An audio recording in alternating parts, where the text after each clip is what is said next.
On this episode, the topic of suicide is discussed. And when that happens, we always like to provide this resource, the 988 Suicide and Crisis Lifeline, because we can all help prevent suicide. The 988 Lifeline provides 24/7 free and confidential support for people in distress, prevention, and crisis resources for you or your loved ones, and best practices for professionals in the United States. So if you feel that you or a loved one is in crisis, please call 988. Thank you. Fleeting glimpses of things seen through a veil darkly. Do we understand the meaning of these visions of life? Why we are here and how little of our existence we truly understand?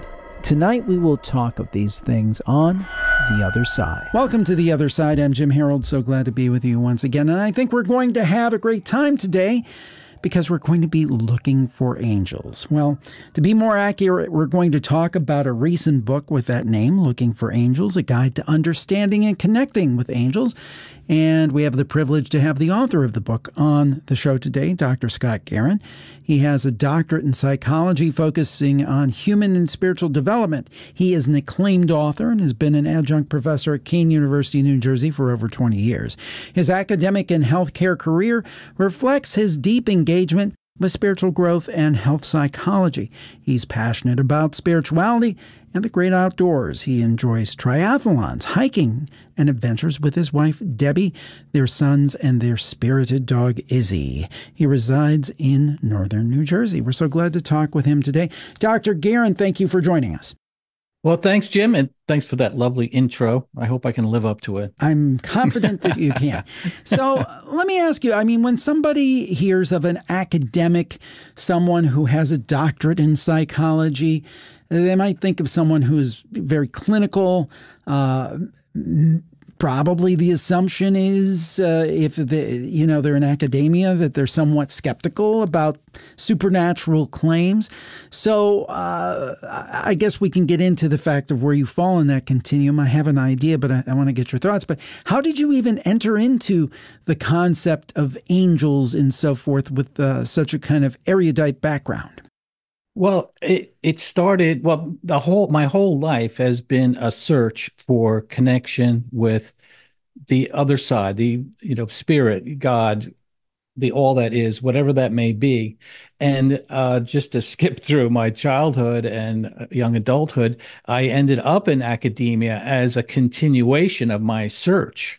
Not necessarily as a skeptic, but I needed to know more. And I didn't want to jump right into, as people say, the woo-woo side. I needed to take a step, and the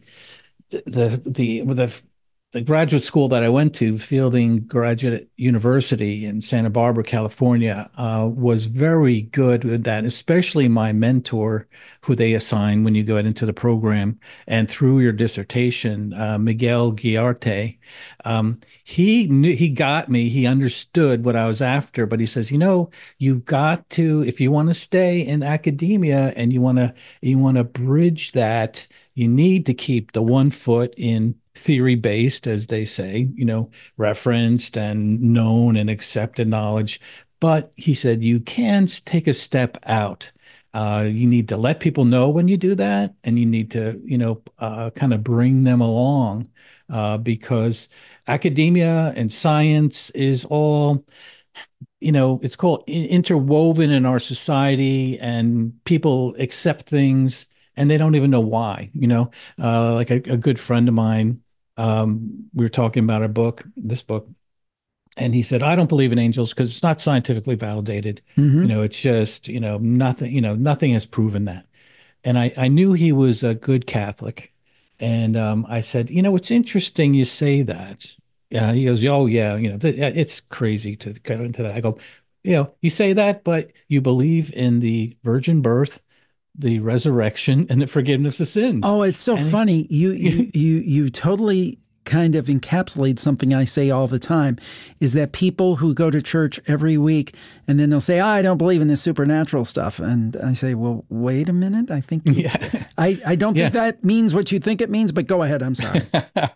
Right. Well, that's it. And I don't like to challenge people like that. I like to spend time with people who are curious as much as I am and interested in expanding their reach and psychic abilities and their understanding of the spirit world and how it can interact with us in a robust way, right now. So, every now and then I get lured in or to some arguments, borderline arguments with friends, but my search started when I was 13. We were going to a Lutheran church, our whole family, and I was kind of bored with this the setup, the Sunday school and the Sunday the different things you had to do. But I loved the sermons because, the minister was, I thought he was the way to God. Like he must be talking God's words to us. And I looked up at him in that way. And then in there, the cons not catechism, but the confirmation classes for the Lutheran Church lasted 2 years. The first year was kind of classes, and then my brothers and sister told me that the second year you have to take sermon notes and hand them in. And so I was like, okay. But I was so into it, I started taking notes the first year and I started filing them. I was a horrible student, in every other way, but I was so into it, I did that. So second year comes around when we were required to submit the sermon notes. I started seeing that he repeated some sermons from the year before. And I thought, well, there must be some profound reason for this. I mean, maybe God told him that we didn't get it the first time, or maybe there was new people and they needed to hear that message. And so it took weeks and weeks for me to get up the nerve to approach him with this because he was this larger than life figure for me. And I said, Pastor, I noticed that you repeated some sermons, and I just wanted to know why. And he put his hand on my shoulder and he looked at me and he said, Scott, this is a tough job. And so, like, my whole world cracked. Like, what? Like, not what The job? original repurposing of content. Yes. So that to me, like, kind of was my first kind of crack in, like, all right, there's something else out there. There's other viewpoints. I mean, there's all types of things. So I went through various Protestant Christian denominations over the years, and in when I was my early 40s, I was doing everything. When I got into whatever church I was in, I was doing it. I was an elder. I was teaching Sunday school. Somebody would come in and do a sermon on fasting and how, Jesus fasted. So I'd be fasting once a month. I'd be doing everything. But my world fell apart in spite of that. And I found myself in a very, very dark place. And I was even suicidal, actually. Oh my. And because, like, where is this? Where the F is God supposed to be? I mean, I'm a freaking elder. Like, how can I get here? And it was a result of a divorce and financial ruin, and everybody's angry at everybody, and they're like, there's no way out of this. And so I thankfully my plan didn't work, and I kind of was in limbo for about 6 months or so. But I kept on going back. There's got to be a connection. There's got to be a connection. So that's when I threw myself into academia, saying, it must be in the human mind. Like, how do we learn? How do we create our realities? How do we understand what is true? So that's when I spent about 5 years in going through a master's degree and then a doctorate, and then focusing on human development. But anytime I could get like an application paper or some sort of free topic that I could present research or something on, it would be spiritual development. And that's when I started, really digging into that background, and it continues to this day. I mean, I think we're on the brink of a new phase of human development that will really be transformative. But so to answer your question, that's how that has been my approach to life. Been one common theme: to connect and to learn as much as I can and to share what I've learned. Now, a couple of questions before we get into like maybe what the reality is or what you believe the reality is about angels. But for example, in the Bible, there's many depictions of angels. And I think most of us think about angels like, oh, floating on a cloud, playing on a harp. But I think if you go back to the Old Testament or even the book of Revelations, there's some downright scary descriptions of angels. What are your thoughts on that? Oh yeah, when you look, and that's what this book is been developed for. And my co-author, by the way, and you're familiar with her, Nicole Bigley, Yeah, who sure. ran the is running the Psychic Story podcast. I help her with that on producing and a guest every now and then. But my vision for the book was to provide a brief synopsis of the world's great religions, what they think of angels, and kind of get a flavor of that. So Judeo-Christian, Islam, Buddhism, and Hinduism. And then I have a chapter on scientific approaches, perspectives on angels and psychological. And then the second half of the book, Nicole takes and talks about modern day angels and how to connect. I mean, she is a psychic intuitive. She works with her spirit team, and is a practitioner, helps others connect. So the book is really meant to do that.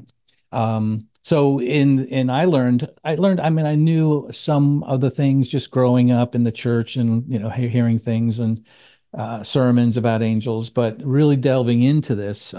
Yeah, you're absolutely right. Angels in the Hebrew Bible, the Old Testament, which, is adopted by Christians, and also Islam takes many of the books and prophets of the Old Testament of the Hebrew Bible as their own. And those angels, they're scary. I mean, they go into battle and they kill 140,000 people, and the big conflict was Archangel Michael and Archangel Lucifer, way, before humanity was started. The classic, cast out, like Lucifer was cast out of heaven, because he lost the war to Archangel Michael. So you have that aspect. But yeah, it's not all fluffy and Cupid's flying around with suction cup darts.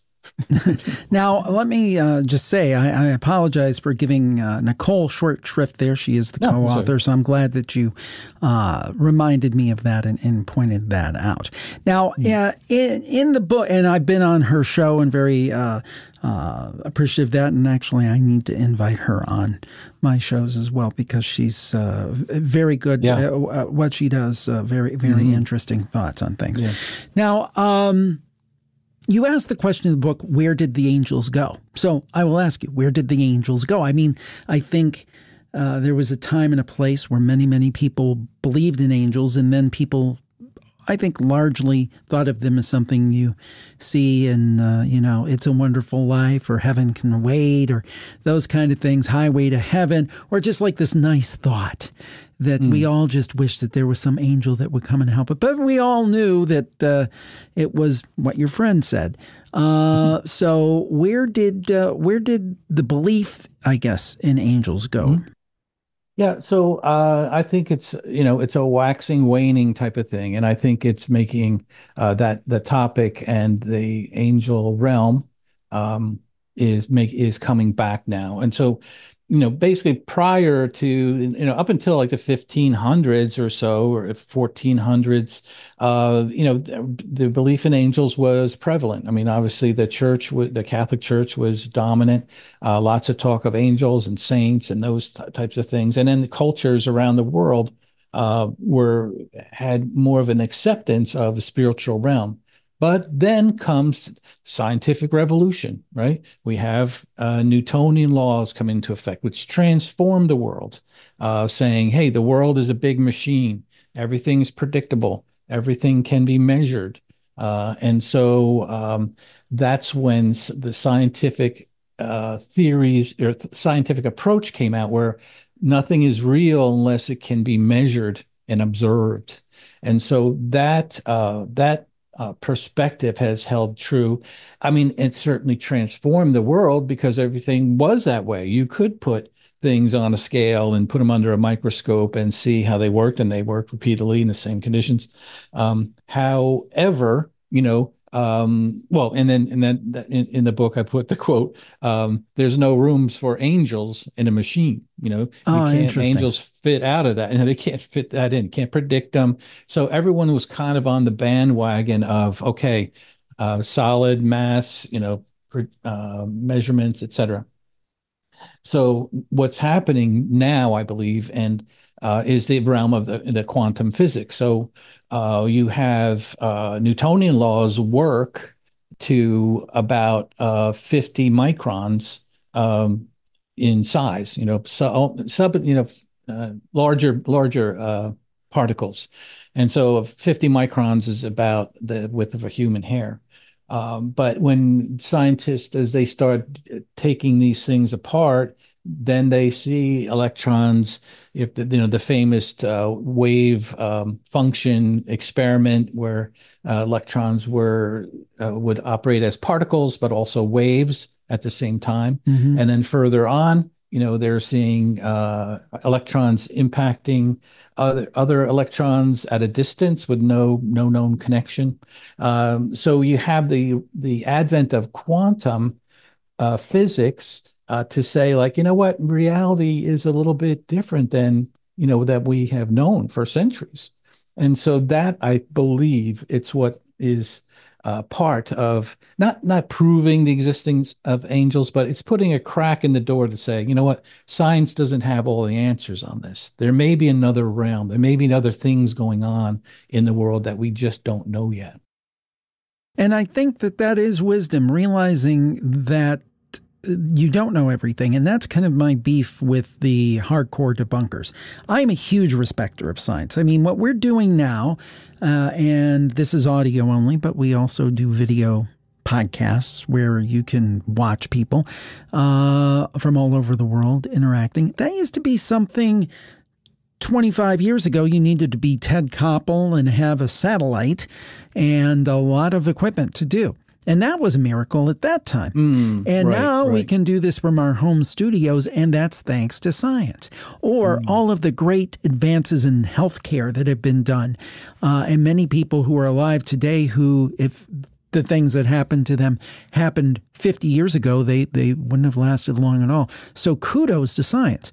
But my viewpoint is that these two things can live side by side, and we should recognize that science doesn't have all of the answers, and there is room for both. That's kind of where I come down on that topic. Yeah. Science is only our latest best guess.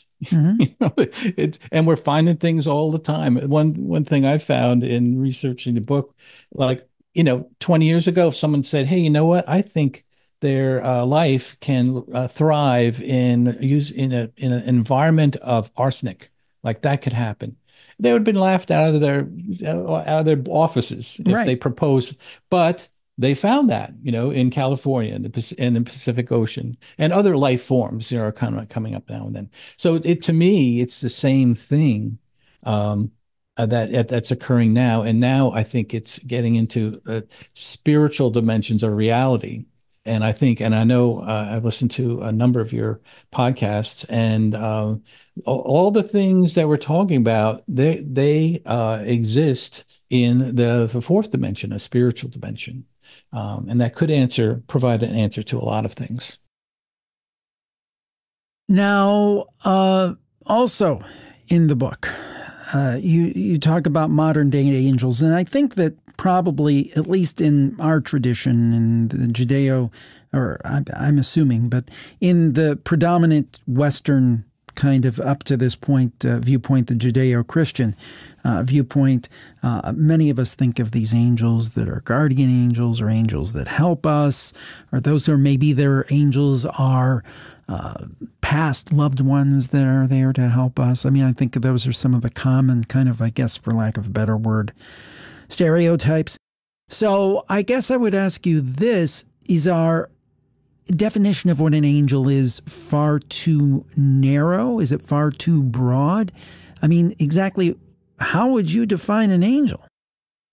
Well, the sacred texts, Hebrew Bible, Christian Bibles, and original writings, about the spirit world say that angels are created beings. So God, the source, the all that is, created the physical universe. Uh, and there's some debate about when, but all the sacred texts and religions say, when you really look at the core scriptures, they'll say that God created angels. The angelic realm is separate from human beings. So they're energetic bodies. They have never been incarnated. And their goal is to promote God's and the source and the evolution of mankind's path, and that is to understand that they are love, but we are love, that we are source. That is their reason for being. And so you have the angelic realm, you have the human realm, and then say that there is an extraterrestrial realm, but they are not separate from us. They are us. They are our brothers and sisters that live in other parts of the universe. Now, that, a lot of people wouldn't agree with that, but I kind of look at it that way. That just like we discover a tribe in Africa, that we have never seen before. It's the same thing. They Right. are that type of thing. So I think that's how we're kind of connected in that way.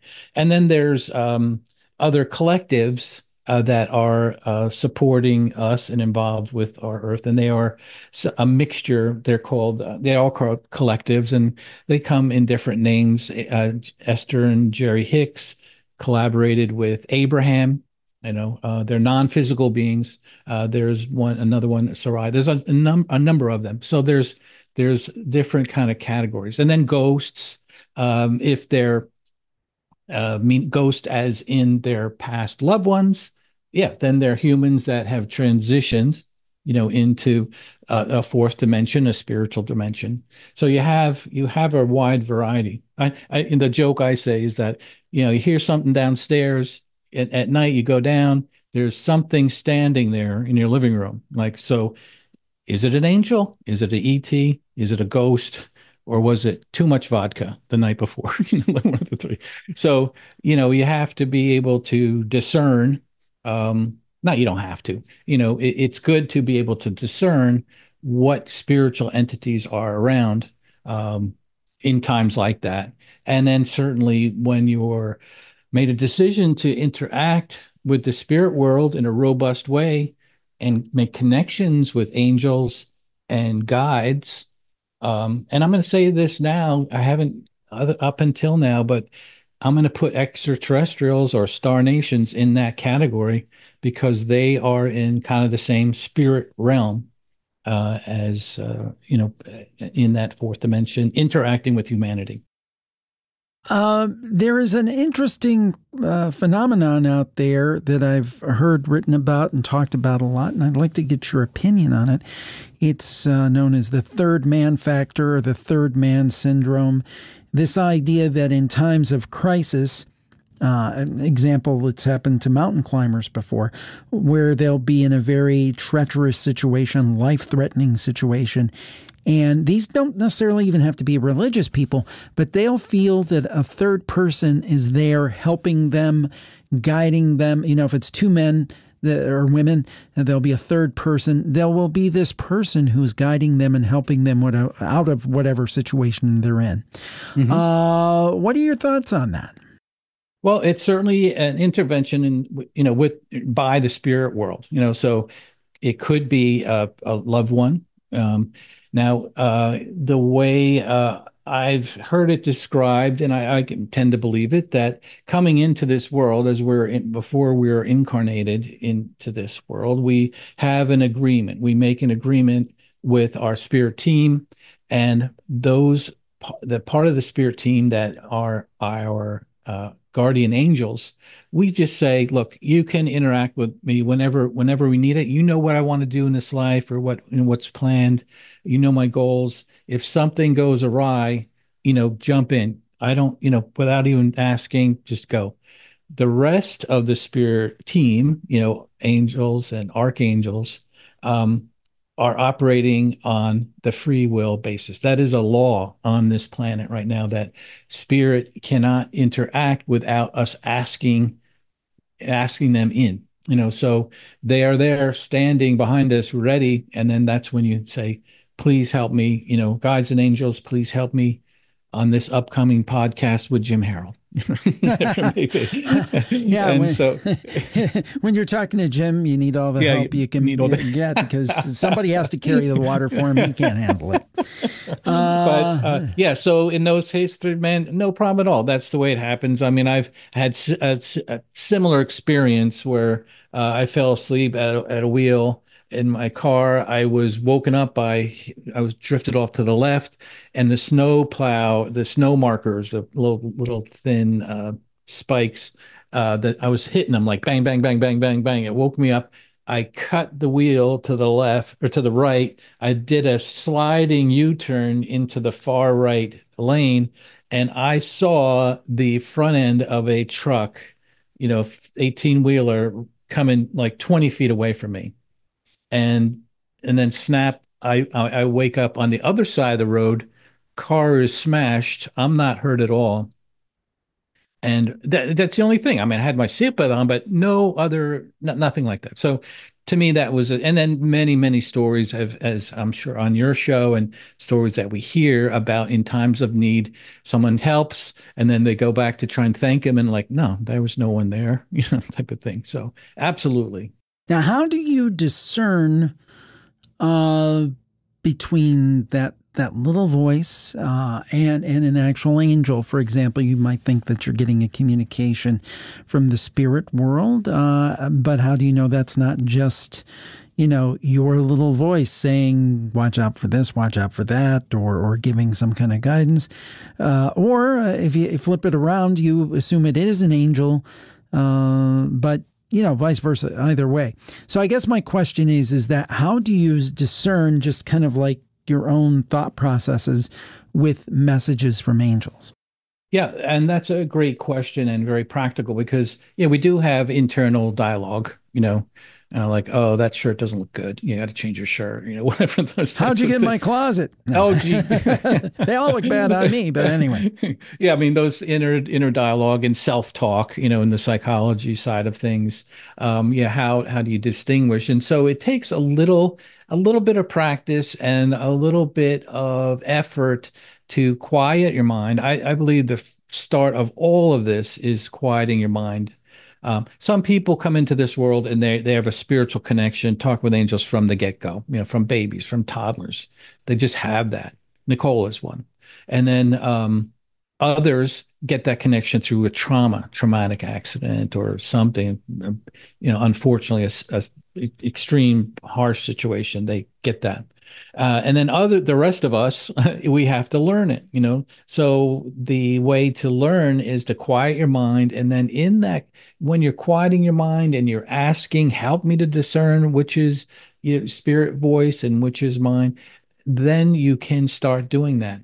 A little trick I do is, like, if I can change the dialogue of whatever the voice is, then I don't know if this makes sense, but if I can change the dialogue, then I know it's me. But if I can't, then I know it's spirit. Like, I don't know if that makes sense, but I just kind of know it's like a solidity. So that is that does make sense to me. Now, you talk about connecting with your spirit team. So let's say that you're someone out there, you feel that you need guidance, you could use help, you could use assistance. Is it simple as something like praying, or just saying out loud, spirit team, please, it's like superpowers unite kind of thing. Well, it goes back to that they're dying to help us, dying. They're wishing to help us, and we're there. But it is a free will environment here on planet Earth, and we have to ask them. So my experience was that I heard, and so starting on with this book with Nicole, a year and a half ago, if somebody said, "Do you have a spirit team?" I'd say no.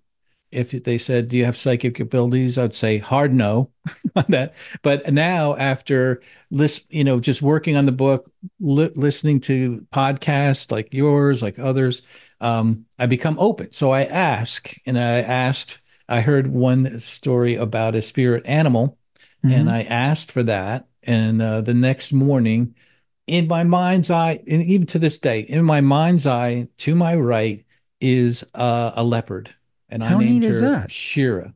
Yeah, and every time I think of her, it's strong. I get strength, I get good, I get support.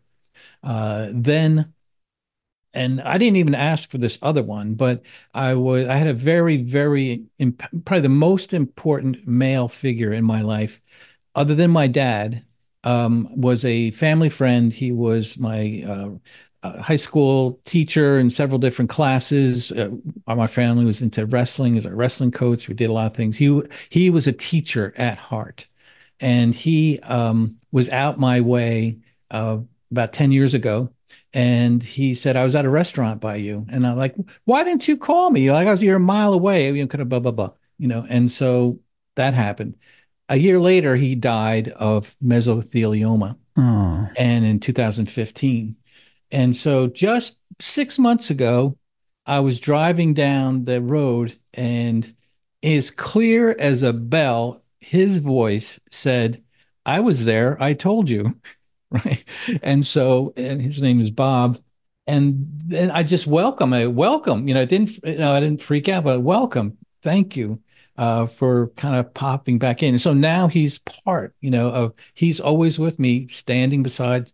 Sometimes he would say something, to your other point, that he would always say, and I would talk to my friends and I go, "Oh yeah, that's something that Bob would say." But sometimes, again, in his voice, he says things that are particular to the situation that's going on right now. So it's that type of thing. So it's the long answer to your question. We all have one, and then you just ask. Quiet your mind, unplug from this game show reality that we're in with TV and podcast. Sorry, it's true. No, but hey, we everybody. have things going. I actually agree. I mean, when you're going to listen to podcasts, listen to mine. But and then Nicole's, of course. But but also sometimes you just need to turn it off. Yeah. Yes, right. And so specifically when you're listening to spirit, it's quiet, and that to me is a non-starter. You've got to do that. Whatever you do, walk in the woods, listen to music, meditate, do the whatever. Have to do that. So that's an important thing. And then your spirit team will come to you. Will come to you. So it's kind of a situation, to kind of extend the metaphor, is it's kind of like if you're a football team and you're the coach, and your spirit team's kind of sitting on the bench. Now, they're not going to go out onto the field unless the coach says, "Hey, Right. get out on that field." It's the same thing. You might have star players on your bench, but if you don't put them in the game, they can't help. Right. Right. Yeah. And so many of us, we go through our lives and we're like, and you get involved with things or challenges, and we just have this tendency to want to do it ourselves, and not to ask. Certainly it's the male thing too, right? No, don't ask for directions. But if you're open yourself up, you can have a robust life and think of things and do things that you never thought you could do before. Now, maybe something you've already said, or it may be something we haven't talked about yet. But walking away from this conversation, and certainly we'll explain where people can connect to your work and get the book and so forth, but kind of wrapping this conversation, if somebody came away with one thing about angels that they knew after this discussion and didn't know before, what would be that one thing you'd want to communicate to them about? The only thing preventing us from having a robust, lively, and practical relationship with the angelic realm, our spirit team, is us not asking and and having like a meditative state, sort of putting ourselves into that. Once we do that and ask, then that is it. The world, it can change on a dime with that support. You'll meet people, you'll remember things, books that you never thought you ordered comes to you in the mail, like, oh, So all these coincidences and synchronicities can happen according with where you want to go. So that is the one thing. We can have a robust interaction and relationship with the spirit world, with our spirit team, and all we have to do is ask. Excellent. Dr. Guerin, where can people find the book and more information about all your works and everything you do? Sure. The book is available on Amazon in the four formats: hardcover, paperback, ebook, and audiobook, which Nicole and I narrated. That was a real trip, but it is pretty good. And then also on the book has a website, lookingforangelsbook.com, and people can reach me and learn about the other services I offer at angelintraining.org. Excellent. Well, thank you for joining us today. The book is Looking for Angels, A Guide to Understanding and Connecting with Angels. Dr. Scott Guerin, thank you for joining us today. Thanks, Jim. Take care. And thank you for tuning in to The Other Side. I certainly appreciate it. And we'll talk to you next time. Have a great week, everybody. Bye-bye.